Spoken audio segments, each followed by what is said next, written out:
A day in my life with Lola and my baby. Habang pinapaliguan ko si Lola, ito ang aking pamangkin at nataon na nandito kaya inaalagaan niyang aking anak. So, ayun, at ako ay magluluto ng aming brunch ng aking anak at si Lola. So, habang naliligo ang aking anak, si Lola ay aking pinapatawa.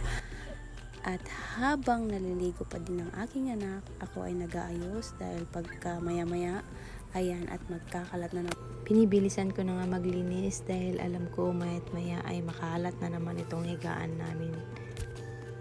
Taas ang kamay sa mga mamis na nakaka-relate sa mga multitasking na gawain sa loob ng bahay.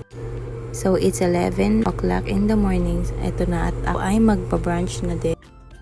Kain ko na itong Little Maria at si Lola. Kanina nga dahil busy ako sa paglalaba at sinilip ko itong aking anak ay dito na sa taas. Umakyat na naman. Ay naku. Ayun, at natapos na din ako sa paglaba. Hindi ko na nakuha na ng video. At eto na naman ang mommy's duty. Nagpapa-breastfeed. Thank you for watching. Please like and subscribe.